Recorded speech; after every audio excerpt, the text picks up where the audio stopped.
उड़ती उड़ती खबर आ रही है कि स्पाइडरमैन 4 रिलीज होने वाली है। नहीं, मैं टॉम हॉलैंड वाली स्पाइडरमैन 4 के बारे में बात नहीं कर रहा हूँ, वो तो पूरी दुनिया को पता है। मैं बात कर रहा हूँ दी ओजी टोबी मैguire की स्पाइडरमैन 4।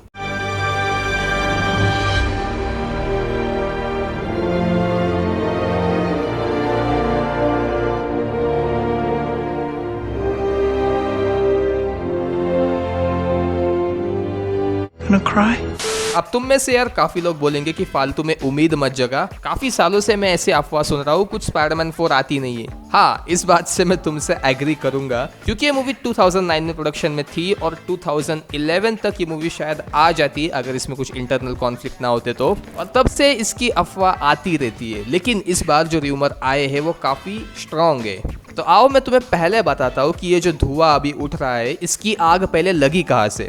इसकी शुरुआत हुई दी बैटमैन 1 और दी बैटमैन 2 के को राइटर मैटसन टॉमलिन के साथ। तो इन भाई साहब ने एक ट्वीट किया था जिसके अंदर उन्होंने बोला है कि उनका मेन इंटरेस्ट अभी है स्पाइडरमैन 4 की स्टोरी लिखने में, जिसमें अपने को टोबी का स्ट्रगल देखने को मिलेगा एज अ हस्बैंड और एज अ फादर। मतलब मोटे मोटे तौर में फिल्म में यही कहानी होने वाली है कि टोबी और एमजे की शादी हो गई है, उनकी एक बेटी होगी मोस्ट प्रोबेबली जिसका नाम होगा मेडे पार्कर। ये स्पॉइलर हो गया क्या? एक सेकेंड। तो हाँ, ये काफी अलग स्टोरी है और एक यूनिक पर्सपेक्टिव है स्पाइडरमैन के ऊपर कि वो कैसे अपनी मैरिड लाइफ हैंडल कर रहा है और अपनी सुपर हीरो लाइफ हैंडल कर रहा है। ये आई थिंक कॉमिक में भी हो चुका है, और अगर ये लोग इस मूवी को बनाने का प्लान कर ही रहे हैं तो ये मूवी एक टोबी के स्पाइडरमैन के लिए एक फेयरवेल वाली मूवी हो सकती है। मैटसन यहाँ पे ट्राई कर रहे हैं कि वो सैम राइमी को कांटेक्ट करे और उन्हें ये आइडिया पिच करे, और साथ में आई थिंक वो सोनी को भी ये आइडिया पिच कर रहे हैं। इतना ही नहीं, सैम राइमी की ये जो स्पाइडरमैन मूवीज थी इनमें एमजे का जो कैरेक्टर प्ले करती थी एक्ट्रेस, उन्होंने रिसेंटली एक इंटरव्यू में कहा है कि ये जो स्टोरी है ये काफी बढ़िया है और वो चाहेंगी कि वो टोबी के साथ फिर से एक बार काम करे। A Spider-Man 4 where Peter and MJ have a kid and exploring that kind of dynamic. Yeah, that would be cool, right? I mean, I don't know if the fans are into it. I feel like that is a interesting movie, right? Me and Toby doing that again. Then इसके बाद उस franchise के जो director थे Sam Raimi, उन्होंने भी doctor strange multiverse of madness के time एक इंटरव्यू में कहा था कि हाँ, अब मल्टीवर्स की वजह से पॉसिबिलिटी है स्पाइडरमैन 4 को बनाने के लिए। I didn't think it was possible, but after jumping back in with the multiverse, I realized that just like Doctor Strange does, anything is possible now. So I'm completely open to it. Then इसके बाद उनका एक और interview है जो कि 1 साल पुराना है, उसमें उन्होंने कहा था कि स्पाइडरमैन 4 को वो बनाने के लिए तो रेडी तो है, लेकिन उसके लिए एक बढ़िया स्टोरी और टोबी के कैरेक्टर डेवलपमेंट के लिए एक बढ़िया स्टोरी आर्क चाहिए।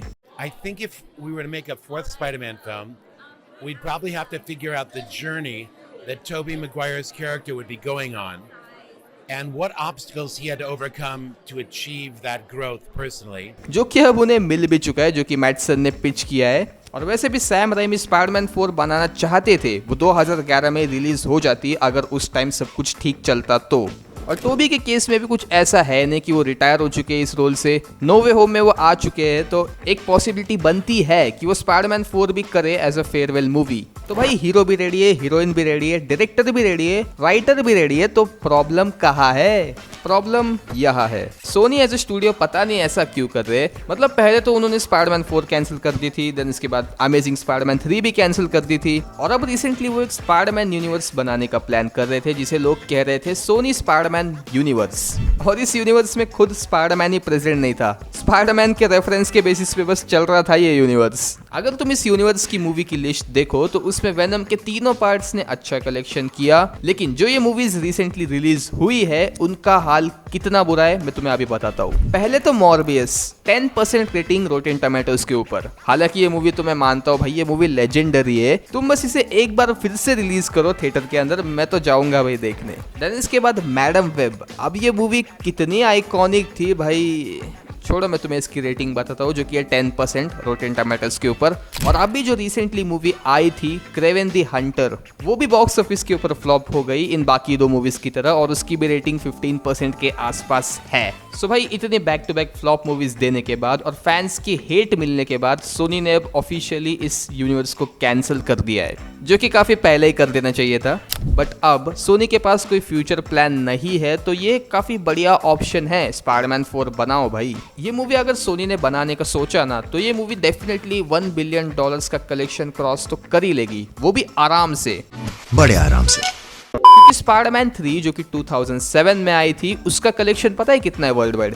$890 मिलियन, वो भी 2007 में। अब उसका अगला पार्ट अगर आज के टाइम पे रिलीज होगा तो 1 बिलियन तो क्रॉस आराम से कर ही लेगी मूवी, क्योंकि लिटरली एक पूरी जनरेशन टोबी के स्पाइडरमैन को देख के बड़ी हुई है, और मैं भी उसका पार्ट हूँ। मैंने भी बचपन में टोबी की स्पाइडरमैन मूवी देखी थी जब मुझे सुपर हीरो जॉनर का एस भी पता नहीं था। सो हाँ, अगर ये मूवी आज के टाइम पे रिलीज होगी तो सोनी भाई छप्पर फाड़ पैसा कमाने वाला है। बट अगेन ये सोनी है भाई, सोनी वाले क्या डिसीजन लेके तुम आइडिया लगा नहीं सकते, क्योंकि ये एक ऐसा स्टूडियो है जो कि अपने ही पैर पे कुल्हाड़ी मारता है। बट स्टिल मुझे इस बात लग रहा है कि शायद ये मूवी बन सकती है, क्योंकि अचानक राइटर मैटसन का इंटरेस्ट दिखाना, एक्टर्स का भी इंटरेस्ट दिखाना, ये कहीं सोनी वाले हाइप तो नहीं बना रहे इस मूवी के लिए। बट ठीक है, चलो यार, अब देखते हैं कि क्या मैटसन कन्विंस कर पाएंगे सोनी वालों को। अगर इसके ऊपर फ्यूचर में कोई अपडेट आएगा तो मैं तुम्हें बता दूंगा। बाकी तुम क्या सोचते हो मुझे कमेंट से बताओ, तुम्हें क्या लगता है स्पाइडरमैन 4 आएगी या नहीं? अब मेरा गला काफी सूख चुका है,